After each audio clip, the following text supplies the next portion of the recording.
Olá, na nossa última aula sobre o sistema nervoso, nós abordaremos aqui o sistema nervoso autônomo, que tem a responsabilidade de fazer o controle de diversas situações e processos críticos para a sobrevivência do animal, de forma involuntária, que independe da nossa vontade. Por isso o nome dele é sistema nervoso autônomo. O sistema nervoso autônomo, ele faz parte do sistema nervoso periférico, que está representado nessa figura aqui com as suas principais divisões, como é o caso a divisão somática, aqui do lado de cá, né, nesse cantinho de cá, e do lado de cá a divisão autonômica, simpática e parasimpática. Nós também temos uma outra subdivisão da divisão autonômica, que é a divisão entérica, mas nós trataremos sobre ela no módulo digestório. A gente pode ver aqui que a divisão somática, ela tem como responsabilidade promover o controle voluntário dos movimentos da nossa musculatura estriada esquelética, ou seja, os nossos movimentos voluntários. Enquanto que a atividade autonômica, né, a divisão autonômica, ela é importante para regular a nossa homeostasia, né, ou seja, regular diversos processos críticos para a manutenção da nossa vida. O que nós podemos notar aqui de diferente é que a via eferente periférica somática, ela é mediada através de uma única transmissão sináptica entre o neurônio e o órgão efetor, enquanto que a eferência autonômica, ela é mediada tanto no simpático quanto no parasimpático por uma via de dois neurônios. Um neurônio que a gente vai falar já já, que tem o corpo celular localizado no sistema nervoso central, e outro neurônio que tem o seu corpo celular localizado em gânglios, né, periféricos. E esses neurônios dos gânglios periféricos vão atuar sobre os órgãos efetores, no caso aqui principalmente a musculatura lisa, a musculatura estriada cardíaca e também células glandulares. Do ponto de vista funcional, né, o sistema nervoso autônomo, representado pelas divisões parasimpática e simpática, eles têm papéis distintos. A atividade parasimpática, ela geralmente está envolvida com situações de repouso e digestão. Então a gente pode notar aqui os animais, né, em situações de repouso e digestão, aonde nesse momento a atividade autonômica predominante é a atividade parasimpática. Mas nas situações em que o animal é submetido, né, a emergências, né, vamos chamar assim, né, ou emergências que envolvem inclusive iminência de perigo, né, em risco de vida, esses animais têm um aumento da sua atividade simpática, que é responsável por aquilo que a gente chama de luta ou fuga, ok? Respostas de luta ou fuga. Então aqui mostrando para a gente uma leoa, ela é prestes a buscar a sua caça. E como ela vai desempenhar uma atividade física, geralmente o que você vai ter é um aumento da atividade simpática para que ela possa cumprir esse comportamento de caça. Ok? Mesma coisa aqui, a serpente em direção ao animal que está distraído e vai ser predado, né, sem estar percebendo isso. E aqui uma pessoa fugindo, né, correndo. Né? Então essas situações que envolvem a atividade física, situações de emergência, a gente tem um predomínio da atividade simpática. Embora nem sempre a atividade simpática esteja envolvida apenas com situações de luta ou fuga, ela também tem um papel importante nas atividades diárias, como, por exemplo, regulando a pressão sanguínea e também o fluxo sanguíneo na circulação dos animais vertebrados. Ok? Essas respostas simpáticas e parasimpáticas, elas, de uma maneira geral, elas atuam de maneira conjunta para poder fazer justamente a manutenção da homeostase. Então, é uma espécie de equilíbrio entre as respostas parasimpáticas e simpáticas é que garante a manutenção da nossa homeostasia. Então aqui nós temos um predomínio maior, né? Aqui o peso maior na nossa gangorra da resposta simpática é porque exige uma necessidade de uma atividade física, né? No caso aqui de uma fuga de um predador. Então aqui predomina a atividade simpática. No caso do repouso e da digestão, predomina a atividade parasimpática, só para a gente recordar isso aí. Esses padrões de atividade simpática e parasimpática, eles atuam de três maneiras principais. Um padrão que a gente pode chamar de padrão antagônico, né, ou antagonista, que é representado, por exemplo, pela frequência cardíaca. Antagônico por quê? Porque enquanto um promove o aumento da frequência cardíaca, o outro se opõe, reduzindo essa frequência cardíaca. Então, o aumento da frequência cardíaca, quem faz é a atividade simpática, e a redução, quem faz é a atividade parasimpática. Então, tem respostas antagônicas. Mas é possível também, muitas vezes, que esses dois sistemas, parasimpático e simpático, trabalhem conjuntamente para promover alguma função importante, como é o caso da função reprodutiva nos mamíferos. E eles têm uma atuação que a gente chama aqui de um padrão de atividade sinergista ou padrão sinérgico, aonde a atividade parasimpática facilita o processo de ereção do pênis para a cópula, né, desses mamíferos, e a atividade simpática facilita o processo de ejaculação, ou seja, elas trabalham conjuntamente para favorecer o processo reprodutivo. Por isso que a gente fala que é uma ação sinérgica, ok? Bom, existem também algumas situações em que nós não temos respostas antagônicas, porque muitas vezes algumas estruturas podem ter uma inervação exclusiva, então é um padrão exclusivo, como é o caso das glândulas sudoríparas, que elas são inervadas apenas por nervos simpáticos e não parasimpáticos, ok? Um outro fator interessante para a gente levar em consideração, né, que eu comentei até no slide anterior, é que essas divisões elas podem ter um tônus basal, como eu comentei no caso da atividade simpática, né? Essa atividade tônica basal, o que nós temos é que os neurônios dessas divisões, eles podem produzir potenciais de ação mesmo em condições de repouso, mantendo dessa maneira, por exemplo, um controle do tônus vascular que regula a nossa pressão sanguínea. Ok? Então, numa situação de repouso, nós temos alguma atividade simpática sim. Ela é pequena comparada a uma situação de luta ou fuga, mas ela existe. Para quê? Para fazer a manutenção do tônus vascular e garantir, assim, uma pressão sanguínea adequada que promove uma boa irrigação dos tecidos do nosso organismo. Essa via autonômica, simpática e parasimpática, ela tem uma organização geral, como eu havia comentado lá naquela primeira figura, onde nós temos um neurônio que é chamado de neurônio pré-ganglionar, né? Essa via dissináptica tem 2 neurônios, e o neurônio pré-ganglionar tem seu corpo celular localizado no sistema nervoso central, enquanto que o neurônio pós-ganglionar tem seu corpo localizado em gânglios, né? Em estruturas ganglionares, estão fora daquele eixo céfalo-raquidiano. E esses neurônios pós-ganglionares são eles que vão controlar e regular o funcionamento do tecido-alvo. E isso tudo é feito através de comunicações celulares entre o neurônio pré-ganglionar e o pós. Isso é feito através de liberação de neurotransmissor, ok? E a mesma coisa acontece com o controle que o neurônio faz sobre o órgão-alvo, que também é mediado por um neurotransmissor. Então a gente nota aqui, né, que tanto o neurônio pré-ganglionar como o órgão-alvo, o tecido-alvo, vão precisar o quê? Ter na sua superfície a presença de receptores para esses neurotransmissores para garantir essa comunicação. Voltamos a falar um pouco sobre essa comunicação mais à frente. Mas antes disso, vamos observar aqui essa questão que envolve, né, inclusive a compreensão daquele trabalho antagônico. Isso acontece porque existe uma dupla inervação. Isso é uma característica da atividade autonômica, né? Simpática e parasimpática. A dupla inervação sobre os seus órgãos-alvo, sobre as suas estruturas-alvo. Então, do lado de cá, em vermelho, nós observamos o sistema nervoso autônomo simpático e do lado de cá, o sistema nervoso autônomo parasimpático.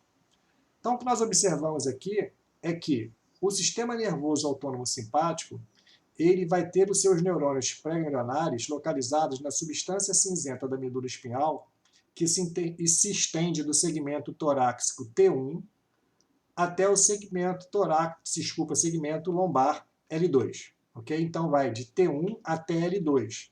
Por isso que, muitas vezes, a divisão simpática é chamada também de toracolombar, do ponto de vista anatômico, por conta da localização dos neurônios pré-ganglionares. Esses neurônios pré-ganglionares eles têm seus axônios se projetando para fora da medula espinhal e vão em direção aos gânglios simpáticos. Esses gânglios simpáticos podem estar nessa cadeia aqui, ó, de vários gânglios, que a gente chama de cadeia paravertebral, porque ela está localizada paralelamente à nossa coluna vertebral, ou também pode mandar informações em direção a gânglios localizados fora da cadeia, e nós chamamos esses gânglios de gânglios pré-vertebrais, ok?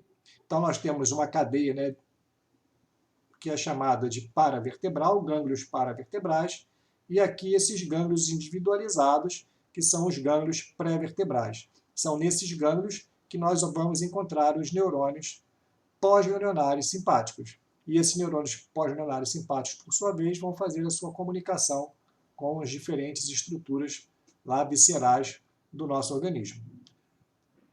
A divisão parasimpática, ela vai ter os seus neurônios pré-ganglionares localizados ou lá no tronco encefálico, ou também nas porções sacrais da medula espinhal, que se estendem do segmento S2 até o segmento S4.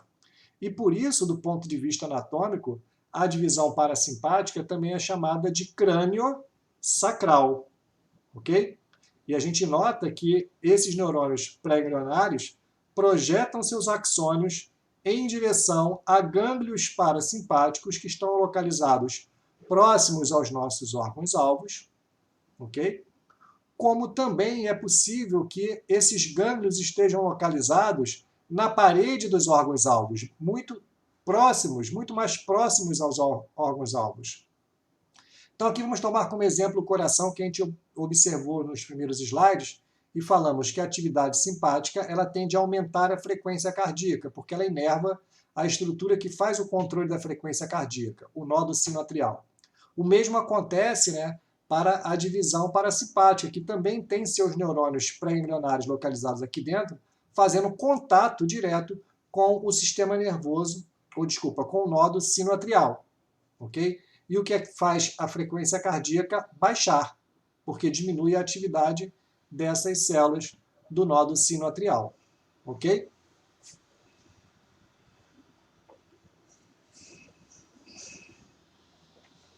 Bom, o sistema nervoso simpático, né, que também é conhecido como divisão tóraco-lombar, ele vai ter seus neurônios pré-ganglionares localizados na substância cinzenta da medula espinhal, né, recapitulando, que se estende do segmento torácico T1 até o segmento lombar L2 e L3. Okay? Esses neurônios pré-ganglionares, para se comunicarem com o neurônio pós-ganglionares, utilizam como neurotransmissor a acetilcolina, ou seja, são neurônios chamados de neurônios colinérgicos. Tá? São colinérgicos porque utilizam a acetilcolina como neurotransmissor. Então, do ponto de vista neuroquímico, eles são classificados como colinérgicos. E o neurônio pós-ganglionar recebe essa informação da acetilcolina através de um receptor de superfície de membrana, que é um receptor nicotínico, né? Um receptor colinérgico do tipo nicotínico, que nada mais é do que um canal iônico. Uma vez que ocorra a ligação da acetilcolina com esse receptor, esse canal iônico se abre, promovendo influxo de íons, né, através da membrana, e isso faz com que ocorra o disparo, né, da atividade elétrica, né, através de potenciais de ação, que percorrem todo o axônio até chegar no terminal axônico lá no órgão-alvo. E o neurotransmissor que é liberado pelo neurônio pós-ganglionar simpático, ele é a noradrenalina, que vai se ligar em receptores lá no órgão efetor, chamados de receptores adrenérgicos, que podem ser do subtipo alfa ou do subtipo beta, ok? E esse receptor adrenérgico, ele é do tipo metabotrópico, tá joia? Então aqui está para a gente uma série de respostas à ativação simpática. Se a gente lembrar que a atividade simpática está relacionada à atividade luto-fuga, que envolve, né, uma atividade física, a gente pode observar que, por exemplo, a dilatação da pupila é importante, porque ela vai promover um aumento da entrada de luz, facilitando a visualização do animal, seja para buscar lá o inimigo, né, na sua luta, ou seja para encontrar um caminho melhor para a sua fuga. Então existem várias mudanças com relação ao fluxo sanguíneo para favorecer a atividade física, como, por exemplo, aumentando o fluxo sanguíneo para os músculos, e dessa maneira garantindo um aporte maior daqueles substratos necessários para que a atividade muscular possa se manter. Então, também temos alterações sobre o sistema respiratório e o sistema cardiovascular, né? Aqui no caso, aumentando a frequência respiratória e dilatando os brônquios para aumentar o aporte de entrada de ar, né? Para facilitar as trocas gasosas nos pulmões, renovando o oxigênio naquele sangue arterializado e removendo também o CO2 que é produzido pelo metabolismo muscular aumentado. Aumenta a frequência cardíaca para que você possa ter um aporte de sangue maior em direção aos músculos, principalmente, né, para garantir aí essa atividade metabólica aumentada. E uma série de outras respostas que são importantes para esse processo de resposta de luta ou fuga. O curioso é que, embora a gente fale que os neurônios simpáticos pós-ganglionares sejam adrenérgicos, eles, na verdade, não representam toda a realidade do organismo do indivíduo. Por exemplo, no caso dos mamíferos, né, dos humanos principalmente, a gente nota que existem também neurônios simpáticos pós-ganglionares colinérgicos. Okay? Então aqui está mostrando para a gente uma comparação. Né? Então aqui uma determinada célula efetora e a comunicação é feita, né, pela noradrenalina, que realmente, ou norepinefrina, tanto faz, o nome é a mesma coisa. Né? Noradrenalina e norepinefrina significam a mesma coisa. Então o que a gente observa aqui é que essa transmissão sináptica é mediada por esse neurotransmissor, que é o principal realmente dos neurônios pós-ganglionares simpáticos. Mas no caso das glândulas sudoríparas, nós temos aqui uma inervação simpática por neurônios pós-ganglionares simpáticos, que ela vai liberar o neurotransmissor acetilcolina. Okay? Então é possível que nós tenhamos essas diferenças. Né? Só recapitulando aqui, receptores colinérgicos, né, ou para acetilcolina, podem ser subdivididos em nicotínicos, que são aqueles ionotrópicos, que garantem uma transmissão sináptica mais rápida entre a célula pré-ganglionar e pós-ganglionar, e também tem receptores colinérgicos do tipo muscarínicos, que são aqueles chamados receptores metabotrópicos, que é o exemplo que temos aqui, ó, receptores muscarínicos. A diferença é que o receptor metabotrópico ele não tem resposta tão rápida quanto o ionotrópico, mas, em compensação, ele permite respostas mais potentes. E os receptores adrenérgicos, nós temos os receptores alfa e receptores beta. Os alfas podem ser subdivididos em alfa 1 e alfa 2, e o beta, beta 1, beta 2 e beta 3. Essas subdivisões dependem da comunicação intracelular, das respostas dos mensageiros secundários gerados, né, nessas células, por esses subtipos específicos de receptores. Mas todos os receptores adrenérgicos são metabotrópicos, ok? Bom, a atividade autonômica simpática, ela também é importante porque ela pode desencadear a liberação de um hormônio, que é a adrenalina. E esse hormônio ele é produzido pela glândula suprarrenal, na sua porção mais interna, que a gente chama de medula da glândula suprarrenal, que nada mais é do que uma espécie de um gânglio simpático modificado. Okay? Então, as células que compõem essa medula da glândula suprarrenal, elas têm origem embrionária idêntica ao do sistema nervoso. Elas se originam também do neuroectoderma. Enquanto que a parte mais externa da glândula, ela se origina do tecido que dá origem ao tecido endócrino, ao sistema endócrino. Então, existe, na verdade, essa glândula é uma composição, né, de origem de duas estruturas com origem embrionária distintas. E a medula da glândula suprarrenal ela está sob o controle direto dos neurônios pré-ganglionares simpáticos, como a gente está observando aqui, cujos corpos celulares estão lá onde? Na substância cinzenta da medula espinhal. O axônio desses neurônios pré-ganglionares simpáticos deixam a medula espinhal e vão em direção aos neurônios pós-ganglionares que estão localizados aonde? Nesse gânglio diferenciado aqui. Então, essas células, chamadas de células cromafins, que sintetizam, armazenam e secretam a adrenalina, elas são neurônios modificados, que perderam, por exemplo, seus axônios. E elas liberam o seu conteúdo não numa sinapse, mas sim próximo a uma vasta rede de capilares. Então, essa adrenalina que é liberada, ela cai justamente nessa rede de capilares e é transportada pela corrente sanguínea para promover as suas ações, por exemplo, aumentando a força de contração cardíaca para facilitar o trabalho cardíaco de um animal numa situação de luta ou fuga, ok?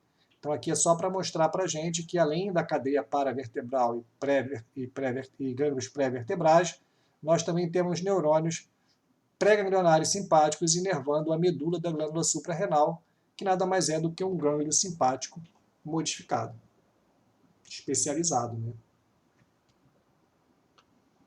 Bom, uma característica bastante marcante dessa sinapse, né, adrenérgica é que os terminais dos neurônios pós-ganglionares simpáticos, eles se ramificam bastante, né, profusamente em direção ao órgão-alvo ou tecido-alvo. No caso aqui são as células musculares lisas, né, de um músculo liso específico. E a gente observa que nesses terminais existe como se fosse uma espécie de um colar, né, de pérolas, né, um colar de contas, onde observamos essas varicosidades aqui, que estão ampliadas e observadas aqui, ó, onde nós temos lá justamente as vesículas sinápticas contendo neurotransmissor. Então essas varicosidades, elas inervam extensamente o tecido-alvo, garantindo assim uma resposta bastante extensa. E o fato, né, como eu comentei anteriormente, né, de nós termos aqui um neurotransmissor noradrenalina atuando sobre um receptor do tipo metabotrópico, isso geralmente não dá uma velocidade tão grande de resposta quanto o receptor ionotrópico, mas em compensação dá uma potência maior na resposta da célula-alvo. Por quê? Porque uma única molécula de neurotransmissor, ao se ligar no seu receptor metabotrópico, ela produz a atividade de várias proteínas G, ok? E dessa maneira, várias proteínas G que estão associadas a esse receptor são ativadas, amplificando a resposta daquele sinal único feito por aquela molécula neurotransmissora. Então, o receptor metabotrópico não é rápido, mas ele gera respostas muito potentes. Cada receptor vai ter o seu papel aí, né? No caso aqui, né, do receptor nicotínico, que nem ionotrópico, aqui é importante transmitir a informação rapidamente, né, em direção ao órgão-alvo, para que ele possa responder, e essa resposta é intensa. Um exemplo disso que vocês têm, né, que nós temos no nosso dia a dia, é quando nós tomamos um susto muito grande, a nossa frequência cardíaca ela pode dobrar num espaço de tempo de 3 a 5 segundos. Então, num pequeno espaço de tempo, a nossa frequência cardíaca dobra de valor. Ok? Isso é uma resposta muito potente e muito rápida também. Ok? Além de acontecer num pequeno intervalo de tempo, ela muitas vezes amplifica muito aquela atividade cardíaca por conta de ser uma resposta muito intensa promovida pela noradrenalina. Bom, a outra divisão, que é a divisão autonômica parasimpática, também chamada de divisão crânio-sacral, como nós vimos lá naquela primeira figura da inervação dupla, ela tem lá os seus neurônios localizados, né? Pré-ganglionares localizados em núcleos do tronco cefálico ou na substância cinzenta da medula espinhal, que se estende do segmento sacral S2 até o segmento sacral S4. E esses neurônios também são colinérgicos. Okay? Então, os neurônios pré-ganglionares, eles estão localizados distantes dos gânglios aonde se encontram os corpos dos neurônios pós-ganglionares, diferente do que acontece na divisão simpática, aonde geralmente o neurônio pré-ganglionar está mais próximo do gânglio, aonde tem os neurônios pós-ganglionares simpáticos, ok? Então, no parasimpático, a gente observa aqui que esses gânglios, por estarem próximos ou dentro do órgão-alvo, eles se localizam distantemente dos neurônios pré-ganglionares, ok? Então, aí o que a gente observa aqui é que os neurônios pré-ganglionares se comunicam também com a acetilcolina via receptor nicotínico para garantir o quê? A rapidez da propagação da informação em direção ao neurônio pós-ganglionar. Esse neurônio pós-ganglionar, por sua vez, estando ativo, ele vai liberar também a acetilcolina no órgão-alvo. E o receptor aqui é o receptor muscarínico, também metabotrópico. Para quê? Para garantir uma resposta também intensa, né? Uma resposta potente. Então, essa sinapse colinérgica é feita com receptor muscarínico e aqui é com receptor nicotínico, igual que a gente observou na atividade simpática. Ok? a ativação parasimpática é contrária, né? Então, enquanto que, por exemplo, você aumenta lá a dilatação da pupila, aqui você faz uma constrição da pupila para diminuir a entrada de luz. Os vasos sanguíneos das vísceras vão sofrer vasodilatação, porque agora é importante você estar numa situação de repouso lá ou de digestão, garantir um bom fluxo sanguíneo para esse processo. Então, se aumenta a atividade peristáltica, secreções do trato gastrointestinal, tudo isso para gerar respostas favoráveis ao processo digestório. Tá joia? Os brônquios vão estar constritos agora, não precisa mais estarem dilatados, porque a frequência cardíaca e respiratória é mais baixa, o animal não está sob gasto energético intenso por atividade física. Existe diminuição da frequência respiratória, da frequência cardíaca, são aquelas respostas antagônicas que a gente observou na situação de luta ou fuga desempenhada pela atividade simpática. Além desses neurotransmissores, né, noradrenalina, principalmente para o sistema nervoso autônomo simpático, e acetilcolina para o sistema nervoso autônomo parasimpático, nós também temos alguns neurônios não adrenérgicos e não colinérgicos, que compõem o que a gente chama de sistema NANC. É não adrenérgico, não colinérgico. Então, existe, em ambas as subdivisões, tanto simpático quanto parasimpático, a presença de outras moléculas neurotransmissoras, atuando aí na mediação da resposta autonômica, como é o caso do GABA, da serotonina, da dopamina, o neuropeptídeo Y, da substância P, somatostatina, o VIP, né, que é o peptídeo intestinal vasoativo, a adenosina, óxido nítrico, ATP. Então, essas moléculas podem também ser utilizadas como neurotransmissores e neuromoduladores da atividade autonômica simpática. Tá joia? Bom, o sistema nervoso autônomo, ele tem como principal centro controlador o hipotálamo. Então, todas as respostas autonômicas mais complexas que envolvem, né, uma modificação mais complexa para garantir a homeostasia do animal, ela é desempenhada pelo hipotálamo, ok? E também o tronco encefálico faz a regulação de alguma atividade autonômica, assim como também a própria medula espinhal. Só que a medula espinhal ela vai tratar de reflexos autonômicos, são respostas mais simples, como, por exemplo, o esvaziamento da bexiga. Então, quando a gente está com a bexiga muito cheia, isso gera estimulação de estruturas sensoriais da parede da bexiga que informam aos neurônios parasimpáticos, localizados lá na região da medula sacral, de que a bexiga está cheia. E aí os neurônios pré-ganglionares parasimpáticos disparam informações em direção à bexiga para que aumente a contração da musculatura da bexiga, para facilitar o seu esvaziamento. Então, o processo de esvaziamento da bexiga, ele é involuntário. Espera aí, professor. Involuntário como assim? A gente controla quando a gente quer fazer o processo de micção. Sim, o que a gente controla é o esfíncter uretral, não o esvaziamento da bexiga. A gente controla apenas a saída da urina através da nossa uretra.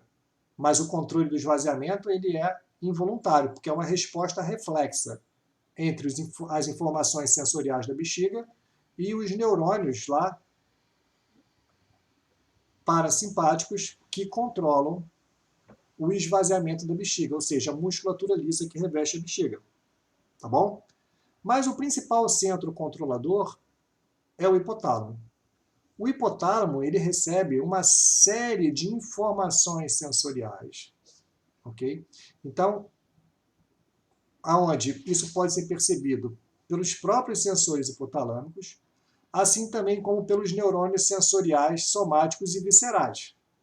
Então, essas informações são passadas também em direção ao hipotálamo. Tá joia?